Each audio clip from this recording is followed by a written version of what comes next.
인생의 어느 순간 우리는 이런 질문 앞에 서게 됩니다. 정말 자식이라면 끝까지 붙잡아야 할까? 정약용은 여기에 단호하게 답했습니다. 자식이라도 도리를 잃으면 붙잡지 말라. 이는 차가운 말처럼 들리지만 실은 부모의 삶을 지켜내기 위한 가장 따뜻한 충고입니다. 부모의 마음은 본래 무한합니다. 아프고 실망해도 자식이 돌아올까 기다리고 또 기다립니다. 그러나 정약용은 목민심서에서 이렇게 경고했습니다. 정은 깊으나 의를 잃지 말라. 사랑이 아무리 깊어도 도리를 잃은 정은 결국 스스로를 해치는 독이 된다는 뜻입니다. 한 노부부가 있었습니다. 평생 허리를 굽혀 자식 키우고 가진 것 없는 형편에서도 큰아들의 부탁이라며 집을 담보로 내주었습니다. 하지만 사업은 실패했고 아들은 연락조차 끊었습니다. 남은 것은 부모의 주름진 손과 텅 빈 집, 그리고 그래도 내 자식인데 라는 미련뿐이었습니다. 그때 만약 부모가 이건 아니다라며 단호히 거절했다면 가정은 지켜졌을 것입니다. 정약용이 말한 붙잡지 말라는 바로 그런 순간의 결단입니다. 우리 사회엔 부모는 끝까지 희생해야 한다는 오래된 신념이 있습니다. 하지만 그것이 오히려 부모를 병들게 하고 자식을 타락시킵니다. 사랑은 상대의 성장을 돕는 것이지 스스로를 희생에 바치는 제사가 아닙니다. 진정한 부모의 사랑은 붙잡음이 아니라 놓아줌에서 시작됩니다. 때로는 단호하게 거리를 두는 것이 자식을 일깨우는 첫 번째 가르침이 됩니다. 오늘 스스로에게 물어보십시오. 나는 지금 정 때문에 놓지 못한 관계가 있는가? 그 정이 나를 살리고 있는가? 아니면 천천히 무너뜨리고 있는가? 정약용의 지혜는 이렇게 속삭입니다. 사랑하되 나를 잃지 말라. 사람들은 흔히 말합니다. 그래도 피는 물보다 진하지 않습니까? 하지만 정약용은 이 말을 부드럽게 부정했습니다. 경세유표에서 그는 이렇게 기록했습니다. 사람을 맺는 것은 피가 아니라 도리다. 피로 이어진 관계라 해도 도리와 책임이 사라지면 그 끈은 이미 끊어진 것이나 다름없습니다. 현대 사회의 가족 문제를 보면 이 말이 더욱 절실히 다가옵니다. 상속 문제로 형제가 등을 돌리고 부모의 재산을 두고 서로를 고소하는 일은 드문 일이 아닙니다. SNS에서는 누가 더 잘 사는지 비교하며 질투와 오해가 생기고 가까웠던 가족이 어느새 남보다 차가워집니다. 그런데도 우리는 여전히 가족이니까 라는 말로 모든 상처를 덮으려 합니다. 그러나 정약용은 말합니다. 가족이라도 도리를 잃으면 그 관계는 이미 망가진 것이다. 가족이란 이름은 따뜻하지만 그 속에서 가장 많은 눈물이 흘러갑니다. 피로 묶여 있다는 착각이 우리를 방심하게 만들고 도리를 지키지 않아도 괜찮다고 믿게 만듭니다. 그러나 피보다 진한 것은 서로를 존중하고 책임을 다하는 마음입니다. 피는 우연이지만 도리는 선택입니다. 한 형제의 이야기입니다. 부모가 돌아가시며 남긴 작은 집 한 채를 두고 동생은 형이 더 많이 가져갔다며 수년째 원망을 품었습니다. 형은 내가 부모를 모셨으니 당연하다고 맞섰지요. 결국 두 사람은 서로의 연락처를 지우며 남이 되어버렸습니다. 만약 그들이 도리를 기준으로 삼았다면 달랐을 것입니다. 한쪽은 부모의 은혜를 기억하고 다른 한쪽은 형제의 수고를 인정했다면 그 관계는 무너지지 않았을 것입니다. 정약용의 지혜는 우리에게 이렇게 묻습니다. 너의 관계는 피로 맺어졌는가? 아니면 도리로 이어져 있는가? 오늘 잠시 시간을 내어 도리를 기준으로 한 관계 목록을 적어보십시오. 피보다 진한 것은 도리이며 그 도리가 바로 관계를 오래 가게 하는 숨은 끈입니다. 정약용은 흠음신서에서 이렇게 기록했습니다. 은혜를 모르고 욕심을 쫓는 자 버려라. 그는 부모와 자식의 관계라도 도리를 잃은 순간 그 인연은 더 이상 효가 아니라 탐욕이 된다고 보았습니다. 오늘날 많은 부모들이 같은 고민 속에 있습니다. 자식이 부모의 연금을 당연히 생각하고 부모의 재산을 자신의 몫이라 여기며 요구합니다. 심지어 부모가 병들어 누워 있어도 상속만 계산하는 자식도 있습니다. 그들은 효를 말하지만 실상은 욕심의 다른 얼굴일 뿐입니다. 정약용은 이런 모습을 이미 꿰뚫어 보았습니다. 그는 말했습니다. 은혜를 모르는 자식은 이미 마음이 썩은 것이다. 한 어머니가 있었습니다. 젊은 시절 두 아이를 위해 새벽부터 밤까지 일했고 자식들이 독립하자 연금으로 근근히 살았습니다. 그런데 아들이 찾아와 말했습니다. 엄마, 그 연금 좀 내가 쓰면 안 될까? 나중에 내가 잘 되면 갚을게. 어머니는 그 말을 믿고 통장을 내주었습니다. 하지만 몇 해가 지나도 돌아오는 건 감사 한마디가 아닌 당연한 듯한 요구뿐이었습니다. 결국 어머니는 홀로 남아 이렇게 말했습니다. 내가 낳은 자식인데 그래도 미워할 수 없어요. 하지만 마음이 텅 비네요. 정약용이라면 이렇게 말했을 것입니다. 그런 자식은 내치되 원망하지 말라. 버림은 미움이 아니라 경계의 사랑이다. 부모의 역할은 자식을 무조건 품는 것이 아니라 도리를 가르치고 책임을 일깨우는 것입니다. 때로는 거절이 가르침이 되고 버림이 깨달음이 됩니다. 부모의 희생이 당연한 세상에서 정약용의 가르침은 우리에게 용기를 줍니다. 은혜를 모르는 자식을 붙잡는 것은 결국 자신의 삶을 버리는 일이다. 오늘 잠시 멈춰서 생각해 보십시오. 당신은 마지막으로 자식에게 감사의 말을 들은 게 언제입니까? 그 기억이 오래전이라면 지금이 바로 관계의 경계를 다시 세워야 할 때입니다. 정약용은 흠음신서에서 이렇게 남겼습니다. 은혜를 모르고 욕심을 쫓는 자 버려라. 이 한 문장은 부모로서 가장 아픈 결단을 말하지만 동시에 가장 현명한 사랑의 형태이기도 합니다. 부모의 사랑은 바다와 같습니다. 자식이 잘못을 해도 품어주고 상처를 줘도 기다립니다. 그러나 그 사랑이 아무리 깊어도 도리를 잃은 자식 앞에서는 스스로의 존엄을 지켜야 합니다. 은혜를 모르는 자식은 이미 효를 버린 것이며 그런 관계를 붙잡는 것은 부모의 인생을 소모하는 일입니다. 한 노부모의 사연이 있습니다. 평생 자식을 위해 허리 굽혀 일했고 어렵게 모은 노후 자금으로 겨우 살아가고 있었습니다. 그런데 아들이 찾아와 말했습니다. 아버지, 그 돈 잠깐만 빌려주세요. 집이랑 차를 사면 제가 모시겠습니다. 부모는 주저하다 결국 내어주었습니다. 그러나 몇 달 뒤 아들은 연락을 끊었습니다. 그 돈은 돌아오지 않았고 그 마음도 함께 사라졌습니다. 정약용은 이런 경우를 두고 말했습니다. 도리를 잃은 자식을 붙잡는 것은 부의를 돕는 일이다. 은혜를 모르는 사람은 결국 자신을 파멸로 이끕니다. 부모가 그 욕심을 덮어주면 자식은 더 깊이 빠져듭니다. 그러므로 부모의 단호함은 잔인한 것이 아니라 마지막 남은 사랑의 경계입니다. 버림이란 미움이 아닙니다. 스스로의 삶을 지키기 위한 결단이며 자식에게 세상은 네 욕심대로 돌아가지 않는다는 마지막 가르침이 됩니다. 우리 주변에서도 볼 수 있습니다.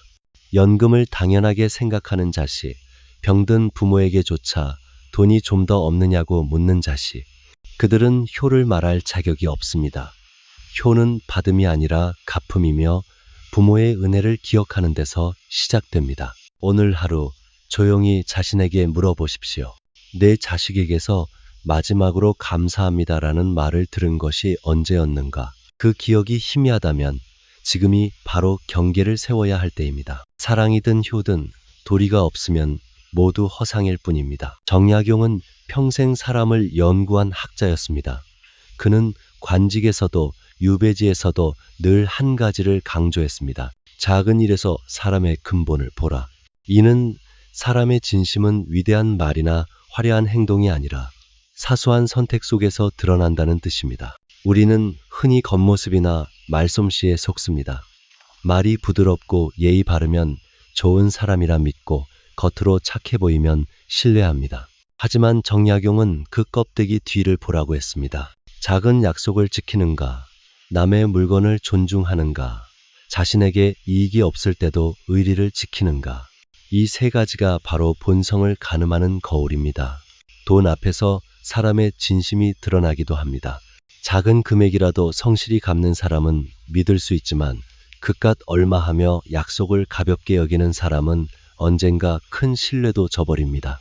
또한 위기 속에서 사람의 본색이 나타납니다. 함께 웃을 땐 누구나 친구지만 내가 어려움에 처했을 때 곁에 남아주는 이는 몇이나 될까요? 정약용은 말했습니다. 어려울 때 떠나는 자는 이미 나를 잃은 자요. 함께 짐을 지는 자는 진정한 인연이다. 어느 날 한 제자가 정약용에게 물었습니다. 스승님, 사람을 오래 보아야 진심을 알 수 있습니까? 정약용은 미소 지으며 답했습니다. 아니다. 작은 일 한 번이면 충분하다. 그만큼 그는 인간의 본성을 판단하는 기준을 작은 일에 두었습니다. 오늘날에도 이 지혜는 변함이 없습니다. 직장 동료가 내 부탁을 어떻게 대하는지, 가족이 약속을 얼마나 소중히 여기는지, 그 속에 그 사람의 본성이 숨어 있습니다. 오늘 하루 주변을 한번 살펴보십시오. 크고 멋진 일이 아니라 아주 작은 일 속에서 드러나는 태도를 기억해 보세요. 그 작은 순간이 바로 사람의 근본을 드러내는 진짜 증거입니다. 정약용은 목민심석에서 이렇게 말했습니다. 집안의 근본은 부모의 마음가짐에 있다. 이 말은 단순한 가르침이 아니라 한 가정이 무너지느냐 서느냐를 결정짓는 근본 원리입니다. 부모가 마음을 잃으면 자식은 길을 잃고 부모가 존엄을 지키면 그 집안은 끝내 바로 선다는 뜻입니다. 오늘날 많은 부모들이 희생을 미덕으로 믿습니다. 자식이 힘들면 대신 빚을 내고 자식이 아프면 자신의 건강을 내던집니다. 그러나 그 희생이 한계선을 넘으면 관계는 사랑이 아니라 의존으로 바뀝니다. 정약용은 이를 꿰뚫어 보았습니다. 그는 말했습니다. 부모가 자신을 잃으면 자식도 자신을 잃는다. 한 노부모의 이야기입니다. 아들은 직장을 잃고 매달 생활비를 부탁했습니다. 처음엔 도와주려는 마음이 컸습니다. 하지만 그 부탁은 달마다 반복됐고 부모의 연금과 적금은 서서히 바닥이 났습니다. 결국 아들은 더 이상 미안해하지 않았고 부모는 죄책감 속에서 살아갔습니다. 그러던 어느 날 어머니는 조용히 일기를 썼습니다. 나는 어머니이기 전에 한 사람이다. 오늘부터 내 하루를 되찾겠다. 그 결심 이후 아들은 더 이상 생활비를 요구하지 못했습니다. 그리고 처음으로 엄마 미안해요 라는 말을 했습니다. 이 한 문장이 가정을 다시 세웠습니다. 부모의 단호함은 자식을 깨우는 거울입니다. 끝없는 희생은 자식에게 무책임할 자유를 주지만 부모의 결단은 책임질 용기를 가르칩니다. 정약용의 지혜는 이렇게 속삭입니다. 자식을 위해 자신을 버리는 부모는 결국 자식도 버린다. 가정의 평화는 희생으로 세워지지 않습니다. 부모가 스스로의 존엄을 지킬 때 그 기운이 자식에게 흘러갑니다. 오늘 자신에게 한 가지 물어보십시오. 나는 오늘 나 자신을 위해 무엇을 했는가? 자식보다 가족보다 먼저 나 자신을 바로 세우는 일이야말로 진정한 사랑의 시작입니다. 공자는 논어에서 부모를 편안히 하는 것이 효다라고 했습니다. 이 말의 핵심은 순종이 아니라 책임입니다. 부모를 기쁘게 하는 말보다 부모의 마음이 편안해지도록 하는 행동이 효의 근본이라는 뜻이지요. 정약용 역시 이 사상을 이어받았습니다. 그러나 그는 시대의 변화를 반영해보다 현실적인 경고를 더했습니다. 효란 도리를 잃지 않는 것이다. 도리가 사라진 사랑은 이미 불이다. 즉, 자식이 효를 말하면서 부모의 재산을 탐하거나 마음의 짐이 된다면 그것은 더 이상 효가 아니라 착취라는 것입니다. 오늘날 많은 부모들은 사랑이라는 이름 아래 자신을 희생합니다. 자식이 어려우면 대신 빚을 갚고 결혼하면 집을 마련해주며 심지어 자신이 병들어도 괜찮다, 너나 잘 살아라 라고 말합니다. 하지만 정약용은 이런 무한한 희생을 효의 본질로 보지 않았습니다. 부모가 자신을 잃을 때 자식은 효를 배울 기회를 잃기 때문입니다. 현대 심리학에서도 이를 착취적 관계, exploitative relationship라 부릅니다. 이 관계에서는 한쪽의 헌신이 상대의 의존을 키우며 결국 양쪽 모두를 병들게 만듭니다. 부모는 그래도 내 자식이니까 라며 모든 것을 받아들이지만 그 태도가 오히려 자식의 성장을 막습니다. 정약용의 가르침대로라면 진정한 효는 부모의 희생이 아니라 자식의 자각에서 시작됩니다. 효란 단순히 부모의 말을 따르는 것이 아니라 부모가 인간으로서 존중받으며 마음의 평안을 누리게 하는 것입니다. 사랑이 도리를 넘어서면 집착이 되고 효가 책임을 잃으면 탐욕이 됩니다. 따라서 부모 또한 사랑과 책임의 균형을 세워야 합니다. 오늘 스스로에게 물어보십시오. 나는 내 자식을 사랑으로만 대하고 있는가? 아니면 책임으로도 대하고 있는가? 사랑은 따뜻함을 주지만 책임은 방향을 줍니다. 그 둘이 함께 있을 때 비로소 효가 완성됩니다. 정약용은 경세유표에서 이렇게 말했습니다. 사람은 3번 시험해 보아야 한다. 그는 평생 인간의 본성을 탐구하며 진정한 사람됨은 위대한 순간이 아니라 시험의 순간에서 드러난다고 보았습니다. 그 3가지 시험이 바로 어려움, 이익, 그리고 권력입니다. 첫째, 어려움 속에서의 태도입니다. 누군가가 힘든 상황에 처했을 때 그를 돕기 위해 손을 내미는가 아니면 자신만의 안전을 위해 외면하는가. 정약용은 고난 앞에서 남을 도우면 의롭고 도망치면 비겁하다고 했습니다. 한 친구가 병으로 쓰러졌을 때 바쁜 와중에도 병문안을 가는 사람은 마음이 선한 사람입니다. 그러나 핑계를 대며 외면하는 사람은 평소의 다정함이 가면이었을 가능성이 큽니다. 둘째, 이익이 걸릴 때의 선택입니다. 작은 돈이나 재산 앞에서 본성은 드러납니다. 약속한 돈을 늦게 주며 그깟 거 가지고 왜 그래 하는 사람은 큰 일에서도 책임을 피할 사람입니다. 정약용은 이를 두고 이익에 눈먼 자는 의를 잃고 의를 잃은 자는 사람을 잃는다고 경계했습니다. 셋째, 권력을 가졌을 때의 태도입니다. 직장, 가정, 사회에서든 작은 권한을 쥐었을 때의 행동이 그 사람의 진짜 품격을 드러냅니다. 겸손히 맡은 역할을 수행하는 사람은 신뢰를 얻지만 작은 힘에도 교만해지는 사람은 결국 무너집니다. 정약용은 작은 벼슬에 오르면 마음이 드러나고 큰 자리에 오르면 본성이 완전히 드러난다고 했습니다. 서양 철학자 쇼펜하우어 역시 이렇게 말했습니다. 사람은 행복할 때가 아니라 불행할 때 진짜 모습을 드러낸다. 이는 정약용의 통찰과 정확히 맞닿아 있습니다. 결국 인간의 품격은 화려한 순간이 아니라 어려움과 유혹 속에서 무엇을 선택하느냐로 결정됩니다. 오늘 하루 마음속으로 한 사람을 떠올려 보십시오. 그 사람은 어려움 속에서 당신의 곁에 있었습니까? 이익이 걸렸을 때 공정했습니까? 작은 힘을 가졌을 때 겸손했습니까? 이 3가지 질문에 답하면 그 사람의 본성이 보일 것입니다. 정약용은 인간관계의 핵심을 단 한 문장으로 정리했습니다. 선, 세는 인의의 울타리다. 이 말은 곧 관계에는 반드시 지켜야 할 거리와 경계가 존재한다는 뜻입니다. 거리가 없으면 존중도 사라지고 경계가 없으면 사랑조차 무너집니다. 우리는 종종 이렇게 착각합니다. 가까울수록 좋은 관계이고 멀어지는 것은 냉정한 일이라고. 그러나 진정한 관계는 붙어 있음이 아니라 서로를 숨쉴 수 있게 하는 여백 속에서 자랍니다. 부모와 자식 사이도 부부 사이도 마찬가지입니다. 한 가족의 이야기를 봅시다. 한 어머니는 자식과 함께 사는 것이 효도라고 믿고 늘 자식의 일상에 간섭했습니다. 식사 시간, 인간관계, 결혼 문제까지 모두 개입했죠. 처음엔 자식도 감사했지만 시간이 흐르자 답답함이 쌓여 결국 거리를 두려했습니다. 그제서야 어머니는 깨달았습니다. 가까이 있다는 게 사랑이 아니었구나. 존중이 빠진 사랑은 부담이었구나. 정약용이 말한 선, 세는 단절의 선이 아니라 존중의 선입니다. 그는 사람 사이에는 반드시 인연과 의, 이를 지켜야 하며 그 선을 넘지 않을 때 관계가 오래간다고 했습니다. 사람의 마음은 마치 정원과 같아서 적당히 공간이 있어야 숨을 쉽니다.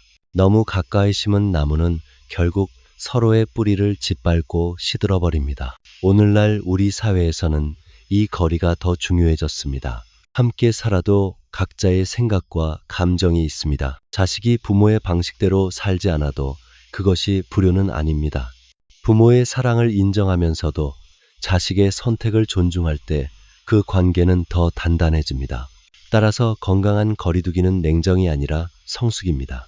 누군가에게 너무 얽혀 있다면 그것이 사랑인지 집착인지 점검해야 합니다. 진정한 사랑은 상대를 자유롭게 하고 나 또한 평온하게 만듭니다. 오늘부터 매주 하루만이라도 관계의 거리 점검의 날을 만들어 보세요. 그날은 연락을 줄이고 조용히 마음의 거리를 바라보는 날입니다. 가까움 속에서도 존중이 숨쉬는 관계, 그것이 바로 오래가는 사랑의 모양입니다. 정약용은 복잡한 인간관계 속에서도 단 한 문장으로 길을 제시했습니다. 작은 약속이 큰 인생을 만든다. 목민심서. 이 문장은 그가 평생 깨달은 인간관계의 비밀을 담고 있습니다.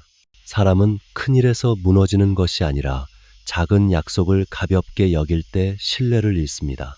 따라서 정약용은 인간관계에서 반드시 지켜야 할 3가지 원칙을 남겼습니다. 첫째, 도리를 지키는 사람과만 교류하라. 도리가 없는 관계는 결국 상처로 끝납니다. 정약용은 의리 없는 정은 흙탕물 같다고 했습니다. 겉으론 따뜻하지만 그 안은 탁하고 위험합니다. 도리를 지키는 사람은 비록 말이 거칠어도 신뢰할 수 있습니다.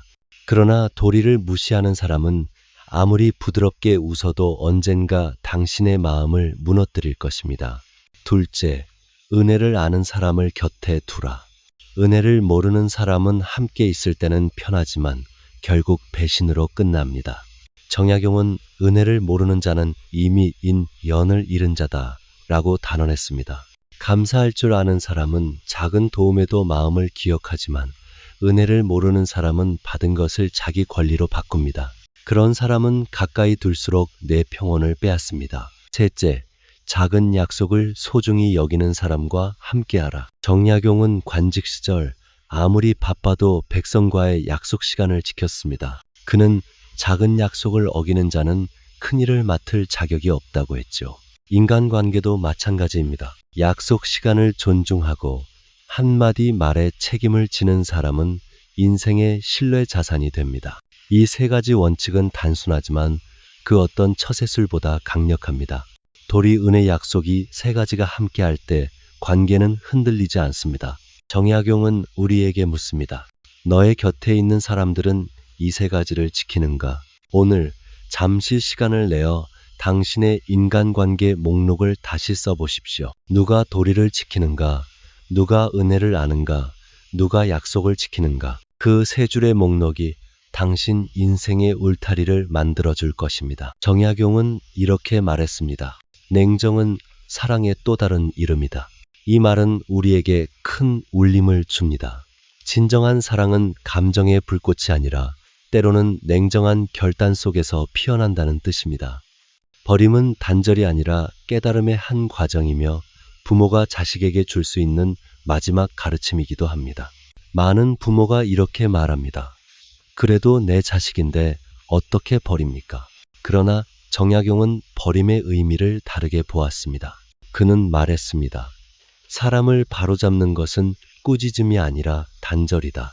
끝없이 품어주는 사랑은 자식을 약하게 만들지만 단호한 거절은 그를 일깨우는 거울이 됩니다. 버림은 미움이 아니라 상대가 스스로 깨닫게 하는 사랑의 다른 형태인 것입니다. 스토아 철학자 에픽테토스도 비슷한 말을 남겼습니다. 관계를 선택하는 자가 자유를 얻는다. 모든 인연을 붙잡고 있으면 결국 자신이 속박됩니다. 누군가를 버린다는 것은 그를 미워해서가 아니라 내 삶을 다시 바로 세우고 그 또한 스스로 설 수 있게 하는 결단입니다. 정약용의 지혜는 이렇게 묻습니다. 내가 누군가를 버리지 못하는 이유는 사랑 때문인가, 두려움 때문인가? 진짜 사랑은 두려움에서 나오는 집착이 아니라 서로의 삶을 존중하는 용기입니다. 누군가를 놓아주어야 할 때가 있습니다. 그것은 관계를 끊는 것이 아니라 관계의 질을 바꾸는 일입니다. 한 어머니는 불효하는 아들을 향해 결국 이렇게 말했습니다. 이젠 네가 어떤 길을 가든 나는 더 이상 붙잡지 않겠다. 다만 네가 언젠가 깨닫길 바란다. 그 말 한마디가 오히려 아들을 바꾸었습니다. 그는 처음으로 자신을 돌아보며 울었습니다. 이것이 바로 버림 속의 사랑입니다. 오늘 조용히 마음을 들여다보십시오. 끊지 못한 관계 중 이제는 감사로 마무리해야 할 인연이 있지 않습니까? 그 인연을 미움으로가 아니라 감사로 보내세요. 그 순간 당신의 마음에는 비로소 평화가 깃들 것입니다. 정약용은 인간의 도리를 이야기하면서도 언제나 현실을 중시했습니다. 그는 이상이 아니라 실천의 철학자였지요. 그의 말 중에 이런 구절이 있습니다. 내 인생을 지키는 것도 인연의 일부다. 이는 자신을 희생하지 않고도 인을 실천할 수 있다는 뜻입니다. 즉, 나를 지키는 것은 이기심이 아니라 지혜로운 사랑의 한 형태라는 것입니다. 오늘날 우리는 눈에 보이지 않는 수많은 관계 속에 살아갑니다. SNS 속에서는 타인의 삶이 끊임없이 비교되고 경제적 부담은 관계의 균형을 흔들며 정서적 피로는 마음의 여백을 앗아갑니다. 이런 시대일수록 정약용의 지혜는 더 빛납니다. 그는 말했습니다. 모든 인연을 붙잡지 말고 나를 해치는 인연은 놓아라. 사람은 누구나 인연을 통해 성장하지만 모든 인연이 나를 살리는 것은 아닙니다. 붙잡아야 할 인연은 나를 바르게 세우는 사람이고 놓아야 할 인연은 내 마음을 병들게 하는 사람입니다. 관계의 경계를 세우는 것은 차가운 행동이 아니라 내 삶을 바로 세워 더 큰 사랑을 베풀 수 있게 하는 준비입니다. 한 직장인은 이렇게 말했습니다. SNS 속의 인연은 많지만 정작 내 마음을 이해해주는 사람은 몇 되지 않아요. 그래서 그는 하루에 단 한 명이라도 진심으로 고맙습니다 라고 말하기로 했습니다. 그 작은 실천이 그의 인간관계를 바꿔놓았습니다. 감사라는 한마디가 필요했던 관계를 정화시키고 붙잡을 인연과 놓을 인연이 자연스레 구분되기 시작했습니다. 정약용의 철학은 먼 시대의 이야기가 아닙니다. 그것은 지금 우리의 하루 속에서도 충분히 살아 숨쉴 수 있습니다. 누군가를 붙잡기 전에 먼저 나 자신에게 물어보십시오. 이 관계는 내 삶을 자라게 하는가 아니면 서서히 갉아먹는가? 오늘 하루 그 답을 찾는 첫걸음으로 당신의 곁에 있는 단 한 사람에게 진심을 담아 이렇게 말해보세요. 고맙습니다. 그 한마디가 바로 정약용의 인연을 실천하는 시작입니다. 정약용이 생애 마지막 시절에 남긴 시 한 구절이 있습니다. 고요 속에 다시 세상을 본다. 그는 모든 것을 잃은 뒤에도 한 점 원망 없이 세상을 바라보았습니다. 그 고요함 속에는 후회가 아니라 자유와 존엄이 있었습니다. 그가 말한 평온은 아무 일 없는 고요가 아니라 관계의 정리를 끝낸 후에야 비로소 오는 마음의 안식이었습니다. 우리는 인생의 마지막 계절에 들어서면 깨닫습니다. 붙잡고 있던 인연, 후회, 미련, 그리고 분노가 결국 내 마음을 짓누르고 있었다는 것을. 정약용의 지혜는 여기서 다시 한번 빛을 냅니다. 버림은 외로움이 아니라 마음의 자유를 얻는 일이다. 젊은 시절엔 관계를 넓히는 것이 능력이라 생각하지만 노년의 지혜는 관계를 정리하는 데서 시작됩니다. 많은 친구, 많은 가족, 많은 연결이 꼭 행복을 의미하지는 않습니다. 나를 이해해주는 단 한 사람, 나 스스로를 존중할 수 있는 마음 한 조각이면 충분합니다. 그것이 바로 평온한 노년의 울타리입니다. 한 노부부가 있었습니다. 젊은 시절엔 손님이 끊이지 않았지만 세월이 흐르자 찾아오는 이가 줄었습니다. 처음엔 외로웠지만 어느 날 부인은 조용히 말했습니다. 당신 이젠 괜찮아요. 그 대신 서로가 있잖아요. 그날부터 부부는 남은 날들을 고요히 정리하며 살았습니다. 그들의 미소에는 세상 어떤 부보다 깊은 평화가 깃들어 있었습니다. 정약용은 죽기 전까지도 그를 놓지 않았습니다. 그는 말없이 세상을 관조하며 마음의 울타리를 단단히 세웠습니다. 그 울타리의 이름은 침묵 속의 존엄, 그리고 버림 속의 자유였습니다. 오늘 하루를 마치며 조용히 자신에게 물어보십시오. 오늘 나는 무엇을 놓아야 평온해질까? 미움일 수도, 후회일 수도, 지나친 기대일 수도 있습니다. 그 감정을 종이 한 장에 적고 마음속에서 살며시 내려놓으세요. 그 한 번의 놓음이 당신의 인생을 한층 더 가볍고 단단하게 만들어줄 것입니다. 정약용이 평생을 걸쳐 전한 가르침은 결국 하나였습니다. 사람의 도리는 복잡하지 않다. 지킬 것은 지키고 놓을 것은 놓을 뿐이다. 그 단순한 진리가 바로 평온한 노년의 울타리이며 우리 모두가 도달해야 할 마지막 지혜의 자리입니다.